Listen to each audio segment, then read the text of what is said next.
Hello everyone, welcome back to my YouTube channel. তো চলুন আজকের ভিডিও স্টার্ট করা যাক বাজারের সাথে। তো দেখুন, সেন্সেক্স আজকে 398 পয়েন্ট মতো ডাউন গেছে এবং নিফটি ফিফটি দেখতে পাচ্ছেন 0.49%, মানে 122.65 পয়েন্ট মতো ডাউন গেছে। সেন্সেক্স এবং নিফটি ফিফটি উভয়ই 0.49% ডাউন গেছে। নিফটি স্মল ক্যাপ 100 যদি দেখেন তো দেখুন 0.81% ডাউন গেছে, মানে 155.55 পয়েন্ট ডাউন গেছে। এবং নিফটি মিড ক্যাপ 100 101 পয়েন্ট মতো ডাউন গেছে। তুলনামূলক নিফটি মিড ক্যাপ 100 কম পড়েছে আজকে। চলুন সেক্টোরিয়াল ওভারভিউটা দেখে নেওয়া যাক। তো দেখুন, consumer goods, consumption, Nifty consumer, IT এইগুলো পজিটিভে ক্লোজ দিয়েছে। বাকি দেখতেই পাচ্ছেন সমস্ত সেক্টর কিন্তু নেগেটিভে ক্লোজ দিয়েছে। Health care, Pharma, Nifty financial, private bank, construction, automobile, metal, energy, media entertainment, PSU bank, Nifty oil and gas সবগুলো কিন্তু নেগেটিভে ক্লোজ দিয়েছে। তো ওভারঅল কিন্তু আজকে মার্কেটে খারাপ পারফরমেন্স ছিল, মানে মেইনলি প্রফিট বুকিং দেখা যায়, যে কারণে আজকে কিন্তু শেষের দিকে দেখবেন মার্কেট ভালোই ফল করে। তো নিফটির চার্ট দেখা যাক। তো দেখুন, নিফটি এই যে রেঞ্জটা ড্র করে রেখেছি সেই রেঞ্জের মধ্যে এসেছিল, তারপর দেখুন এই যে রেঞ্জটা এখানে ব্রেক করলো, তারপর কিন্তু এইটাই এখন রেজিস্ট্যান্স হিসেবে কাজ করছে। তো দেখুন এই যে রেঞ্জটা, সেই রেঞ্জটাকে কিন্তু পার করতে পারছে না, মানে এইটাই কিন্তু রেজিস্ট্যান্স লেভেল হয়ে রয়েছে, যে কারণে দেখবেন ওই লেভেলের কাছে আজকে যায়, বাট ধাক্কা খেয়ে এসে আবার নিচেতেই ক্লোজ দেয়। তো নিফটির মধ্যে কিন্তু সাময়িক উইকনেস দেখা যাচ্ছে। আর আগামীকাল বৃহস্পতিবার নিফটির উইকলি এক্সপায়ারি আছে। তো দেখবেন সাবধানে কাজকর্ম করবেন। তো চলুন দেখা যাক ডেটা কি বলছে। তো দেখুন, ইনভেস্টররা কশাস রয়েছে ahead of US inflation data release, মানে ইউএস এর ইনফ্লেশন ডেটা রিলিজ হবে আজকেই। তো সেই কারণে কিন্তু একটু প্রফিট বুকিং দেখা যায়, যেটা এখানে ডিটেলে লিখেছে। আরো একটু ডিটেলে দেখা যাক। তো মেনলি যেটা ইনফ্লেশন ডেটার উপর ডিপেন্ড করে ইউএস ফেডারেল রিজার্ভ মানে ডিক্লেয়ার করবে যে কত বিপিএস এর রেট কাট হবে, সেটা কিন্তু নেক্সট উইকে হবে, মানে 17-18 সেপ্টেম্বর ফেডের মিটিং আছে। মার্কেট এক্সপেক্ট করছে 25 বিপিএস হারে কিন্তু রেট কাট হতে পারে। যদি 25 বিপিএস হারে রেট কাট হয় তাহলে কিন্তু বিরাট কিছু ভালো পারফরমেন্স স্টক মার্কেটে দেখা যাবে না, কারণ 25 বিপিএস এর রেট কাটের নিউজটা মার্কেট হজম করে ফেলেছে বা প্রাইস দিন হয়ে গেছে। যদি এর থেকে বেশি বিপিএস হারে রেট কাট হয় তখন কিন্তু স্টক মার্কেটে ভালো রকম পারফরমেন্স দেখা যাবে। আর যদি কম বিপিএস হারে হয় তাহলে কিন্তু আরো উইকনেস দেখা যাবে। তো দেখতেই পাচ্ছেন ক্লোজিং বেসিসে সেন্সেক্স 398 পয়েন্ট মতো ডাউন গেছে এবং নিফটি ফিফটি 122 পয়েন্ট ডাউন গেছে। তো ওভারঅল কিন্তু আজকে মার্কেটে কিন্তু ভালো রকম প্রফিট বুকিং দেখা যায়। দেখুন, কিছু যে স্টক আছে যেগুলো আজকে বাজে পারফরমেন্স দেখিয়েছে, তার মধ্যে অন্যতম হচ্ছে tata motors, ONGC, Wipro. Conversely Asian paints, Bajaj finance, এইগুলো, বাজাজ অটো, এগুলো আজকে পজিটিভে ক্লোজ দেয়। একটা কর্পোরেট নিউজ আছে গ্র্যাভিটা ইন্ডিয়া সম্পর্কে। তো গ্র্যাভিটা ইন্ডিয়ার যে সাবসিডিয়ারি গ্র্যাভিটা নেদারল্যান্ডস, তো সেইটা দেখুন এন্টার করেছে to acquire waste tyre cycle company অ্যাসেস auto trading in Romania for 400 million Indian rupees. এটাই কিন্তু এরা স্টক এক্সচেঞ্জ ফিলিংসে জানায়। আর দেখুন, জেনসোল সম্পর্কে আরেকটা নিউজ রয়েছে। তো জেনসোল পার্টনারশিপ করেছে with green hydrogen infrastructure developer Matrix Gas and Renewables, এবং একটা অর্ডার সিকিউর করেছে to set up green hydrogen valley project in Pune. এটাও কিন্তু এরা প্রেস রিলিজে জানায়। তো অবশ্যই জেনসোলের জন্য ভালো খবর। তো তাই দেখবেন জেনসোল আজকে কিন্তু শুরুর দিকে 3%-এর উপর বাড়ে, বাট ক্লোজিং বেসিসে দেখবেন 1%-এর কাছাকাছি বেড়ে ক্লোজ দেয়। এবার চলুন কয়েকটা স্টক নিয়ে ডিসকাস করা যাক। প্রথম যে স্টক সেটা হচ্ছে আর আর কেবল। তো দেখতেই পাচ্ছেন স্টকটা আজকে 8.71% বেড়েছে, 1711 টাকা 75 পয়সাতে ট্রেড করছে। তো দেখুন যে লাইনগুলো ড্র করে রেখেছি, এইটা এর কিন্তু ভালো রকম সাপোর্ট হিসেবে এখন কাজ করছে। কারণ দেখবেন আগে থেকে যদি দেখেন তো এই যে লাইনটা ছিল সেখানে দেখুন আগে রেজিস্ট্যান্স ফেস করেছে 2-3 বার। তারপরে দেখুন রেজিস্ট্যান্স লেভেলটা ব্রেক করে যখন উপরে উঠলো তখন কিন্তু এই লেভেলটাই আবার সাপোর্ট হিসেবে কাজ করবে। তো দেখুন সেটাই করলো, কয়েকবারই কিন্তু সাপোর্ট হিসেবে কাজ করেছে। আর আজকেও দেখতে পাচ্ছেন মোটামুটি সাপোর্ট লেভেলের কাছাকাছি ভালো রকম জাম্প করে, প্রায় 8.71% মতো বাড়ে। আর এটার যদি ভলিউম দেখেন তো নিচের দিকে দেখতে পাচ্ছেন এই যে ভলিউমটাও কিন্তু হেভি পরিমাণে রয়েছে। এখানে যখন ভলিউম ড্রাই ছিল তখন স্টকেরও মুভমেন্ট দেখুন এই জায়গায় কিন্তু ডাউনওয়ার্ডস ছিল। বাট আজকের যে ভলিউম সেটা কিন্তু বিশাল ভলিউম দেখা যায়, যে কারণে দেখতেই পাচ্ছেন ক্যান্ডেলটাও খুব বড় গ্রিন ক্যান্ডেল ফর্ম হয়েছে। তো যখন বেশি ভলিউম থাকে তো এই ভলিউমের কিন্তু আপ মুভ কয়েকদিন দেখা যায় জেনারেলি। তো আপনারা সেই মতো কাজকর্ম করবেন। নেক্সট যে স্টক সেটা হচ্ছে বরুণ বেভারেজেস লিমিটেড। তো স্টকটা আজকে 3.32% বেড়েছে, 49 টাকা 15 পয়সা বেড়েছে, 1569 টাকা 15 পয়সাতে ট্রেড করছে। মোটামুটি এই 1400 লেভেলটা কিন্তু এই স্টকটার জন্য ভালো রকম সাপোর্ট হিসেবে কাজ করছে। গতকালকেও এই লেভেলে কিছুক্ষণের জন্য আসে, বাট ট্রেডিং আওয়ার্সে কিন্তু ঘুরে যায় আবার উপরের দিকে। তো এই স্টকটার একটা নিউজ আছে যে কারণে ডিসকাস করছি। তো এটার হচ্ছে আগামীকাল স্টক স্প্লিট হবে 2:5 রেশিওতে।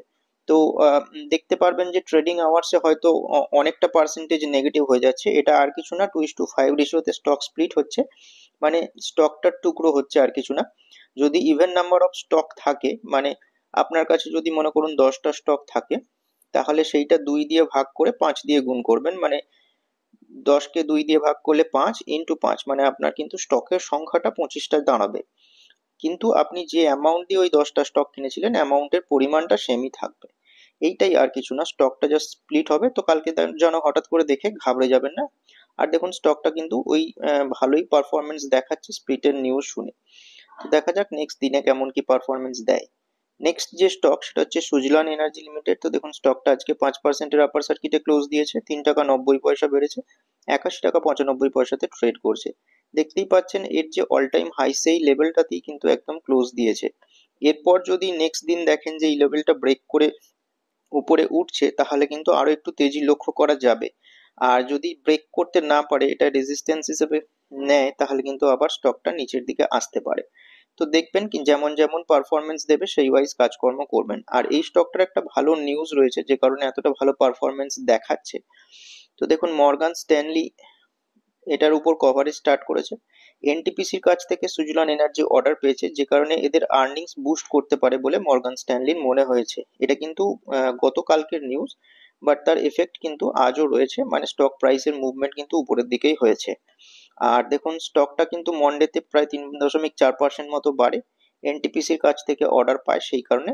আর মর্গান স্ট্যানলি সেই জন্য এটার কিন্তু যেটা আউটলুক দেখছে সেটা ইমপ্রুভড আর্নিং ভিজিবিলিটি দেখতে পাচ্ছে ফিনান্সিয়াল ইয়ার 26-27-এ, যে কারণে কিন্তু ওভারওয়েট রেটিং দিয়েছে। সেই কারণে দেখবেন স্টকটাও ভালো পারফরমেন্স দেখাচ্ছে। নেক্সট যে স্টক সেটা হচ্ছে সিজি পাওয়ার। দেখুন স্টকটা আজকে 3.78% বেড়েছে, 25 টাকা 15 পয়সা বেড়েছে, 689 টাকা 75 পয়সাতে ট্রেড করছে। এখানেও দেখুন যে সাপোর্ট লাইনটা ড্র করে রেখেছি, মোটামুটি সেই লাইনটার কাছাকাছি দেখুন আজকে বাউন্স ব্যাক করে।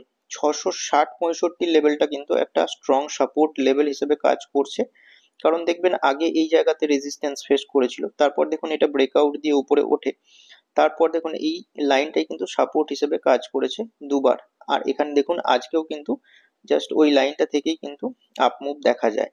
তো মোটামুটি 665 এই লেভেলটা কিন্তু সিজি পাওয়ারের ভালো সাপোর্ট লেভেল হিসেবে কাজ করছে।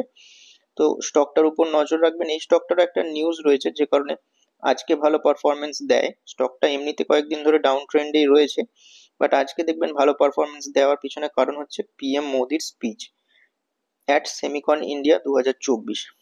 তো সেই কারণে দেখবেন এই সমস্ত স্টকগুলো মানে সিজি পাওয়ার, আরআইআর ইলেকট্রনিক্স, স্পেল সেমিকন কন্ডাক্টর, তো এইগুলো ভালো পারফরমেন্স দেখিয়েছে। তো এইটাই দেখুন ডিটেলে এখানে বলা আছে যে পিএম নরেন্দ্র মোদী ইন্ডিয়ার স্কিল ডেভেলপমেন্ট সেমিকন্ডাক্টর ইনফ্রাস্ট্রাকচারের উপর কিন্তু জোর দিচ্ছেন, সেই কারণে স্টকগুলো ভালো ভালো পারফরমেন্স দেখায়। তো একটু ডিটেলে দেখা যাক তিনি কি বলতে চাইছেন। তো মোদী বলেছেন যে the world can bet on India when the chips are down at the Semicon 2024 event. সেই ইভেন্টে কিন্তু বলেছেন during his address underscore that India is a safe bet in time of crisis, মানে ইন্ডিয়া সেফ বেট হতে পারে যখন ক্রাইসিসের time যাবে। সেই কারণে কিন্তু এইটার কিন্তু তিনি দেখতে পাচ্ছেন যে কারেন্ট পিরিয়ডে এটা কিন্তু অপরচুনিস্টিক বলে তার মনে হয়েছে এখানে ইনভেস্ট করাটা। আরো দেখুন ডিটেলে বলেছে he also highlighted India's escalating prominence in the global chip manufacturing industry, noting that the country contributes 20% of the world's talent, a number that is on an upward trajectory। যেটা কিন্তু আপওয়ার্ড ট্র্যাজেক্টরি রয়েছে, মানে 20% মতো world's ট্যালেন্টের মধ্যে contribute করে India. Global chip manufacturing company. আর তাছাড়াও বলেন দেখুন যে Prime Minister stated that government is adopting a comprehensive approach towards the chip industry and is aiming to augment the production of semiconductor in the country। সেই কারণে দেখুন mister Ashwini বৈষ্ণব IT minister তিনি বলেন যে নেক্সট মানে কিছুদিনের মধ্যেই কিন্তু একটা রোবাস্ট ট্যালেন্ট পুল 85,000 ইঞ্জিনিয়ার এবং টেকনিশিয়ানের দেখা যাচ্ছে এই ইন্ডিয়াতে নেক্সট ডিকেডে, মানে 85,000 জব ক্রিয়েশন হবে সেটাই কিন্তু বলেছেন। তো দেখবেন সেই কারণে স্টকটা আজকে ভালো পারফরমেন্স দেখায়। নেক্সট যে স্টক সেটা হচ্ছে বার্জার পেইন্টস। তো দেখুন স্টকটা আজকে 2.70% বাড়ে, 16 টাকা 25 পয়সা মতো বাড়ে, 618 টাকাতে ট্রেড করছে। তো দেখুন এর যেটা একটা ছোট সুইং এই জায়গাটায় লক্ষ্য করবেন, এইটা কিন্তু আজকে পুরো কমপ্লিট হয়েছে। এবার এই লেভেলটা যে লেভেলে আজকে ক্লোজ দিয়েছে সেই লেভেলটার ব্রেকআউট হয় কিনা দেখা যাক নেক্সট দিনে। যদি ব্রেকআউট হয় তাহলে কিন্তু শর্ট টার্ম বেসিসে 680 লেভেলটা অবধি যেতে পারে। আর যদি ব্রেকআউট না দিতে পারে তাহলে কিন্তু আবার এই লেভেল থেকেই রেজিস্ট্যান্স ফেস করে ধীরে ধীরে আবার নিচে আসতে পারে, মোটামুটি 560 লেভেলের কাছাকাছিও আসতে পারে। তো লেভেলগুলো মাথায় রাখবেন। আর এই যে মানে পেন্ট সেক্টরের স্টকগুলো দেখবেন আজকে ভালো পারফরমেন্স দিয়েছে, তার পিছনে কারণ হচ্ছে যে ক্রুড অয়েল যেটা আছে সেটার দাম কিন্তু কমেছে। তো কত কি হয়েছে দেখুন, $70 পার ব্যারেলে কিন্তু হয়ে গেছে দাম। Brent crude oil below $70 for the first time in 3 years before recovering to 70.3 level. তো ক্রুড অয়েল মেনলি এই পেন্ট মেকার কোম্পানিগুলোর মানে মেন মেটেরিয়াল বা র মেটেরিয়াল, যে কারণে কিন্তু ক্রুড অয়েলের দাম কমলে পেন্ট সেক্টরের স্টকগুলো ভালো পারফরমেন্স দেখায়। সেই কারণে দেখবেন Berger Paints, Asian Paints, Kansai Nerolac এগুলো কিন্তু আজকে ভালো পারফরমেন্স দেখিয়েছে। তো যে স্টকগুলো নিয়ে ডিসকাস করা হলো কোনো রকমের রেকমেন্ডেশন নয়, স্টকগুলোর সম্পর্কে ইম্পর্টেন্ট নিউজ রয়েছে এবং চার্টের সাপোর্ট লেভেল কোথায়, কিভাবে চার্ট দেখতে হয় সেই নিয়ে ডিসকাস করা হলো। যদি আলোচনাটা ভালো লেগে থাকে তাহলে লাইক করতে পারেন, আর এরকমই ইনফরমেটিভ ভিডিও পাওয়ার জন্য চ্যানেলটিকে সাবস্ক্রাইব করতে পারেন।